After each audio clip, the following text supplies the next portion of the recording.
My name is Joella Hodge. I was Joella Bice. I attended a one-room schoolhouse all 8 years before I went into the local high school. I went to Hallville and to Kirk. This is Miss Briggs. She was a wonderful teacher. She was sort of tall, thin, just a wonderful, wonderful person. We started at 9. And the teacher would stand outside and ring her bell. And if you were not at your seat when she closed the door, you were automatically late. Just goes on your report card, late. And there's parts on there that says how many times you were late. But other than that, I don't ever remember of any of us ever getting reprimanded with a paddle or anything. I think there was one there that was threatened maybe, but I don't think it, to my knowledge, it was never used. I know we had a Dunn's Corner just for discipline and misbehavior, talking too much. And in fact, I might have been there once or twice for talking too much. If you look at my report cards, I think every time I got on there, whispers too much. We had one teacher that taught every subject to every grade. And there was reading, writing, arithmetic, history, music, art, singing, almost everything that they do today. See, I didn't go to Hemlock, but Hallville, when you would go in the front door, the first thing you saw was the big potbelly stove. And that's how they heated, with a potbelly stove and coal. So you could always either smell smoke or wood burning or whatever.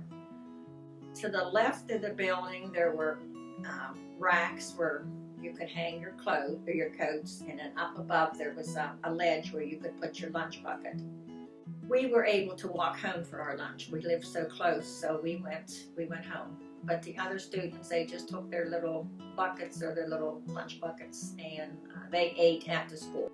In the corner is where they had the water crock, and then beside it they had a big pail of water with a dipper, which was to wash your hands or whatever. And then you would go down both sides on the sides, and it was just all windows. Across the back of it was the blackboard. We had recess, and we played the ordinary games. You know, we played baseball in the front yard. We played Red Rover, Red Rover. We played Andy Over. We played tag. So we just did, you know, most of us lived right in the area there in Hallville. There were several that, you know, had to walk a couple miles.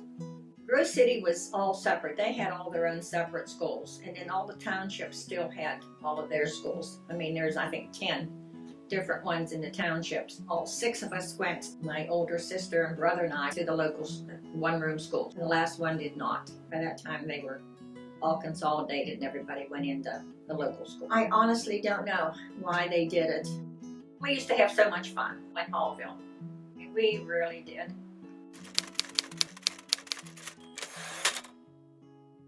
The history of the Kerr School. Kerr School was closed for business in 1954. First Kerr School was built of logs, slabs, about 1805. Franklin Pierce, president of U.S. Wooden school built about 1868. The brick school, which was still the last one, was built in 1888. It cost $914 to build. Captain John Kerr of the Revolutionary War was a surveyor working for the government. He applied for the land grant and for the school in 1802.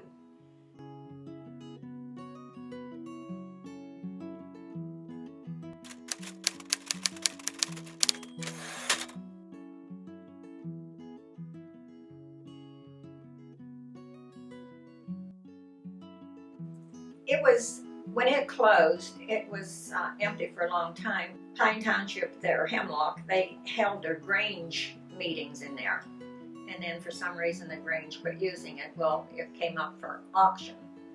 Well, my next door neighbor bought it. That was before we had moved there. And they needed to sell it. And so my husband and I decided we were going to try and buy it. I had a craft show in there for probably 15 years.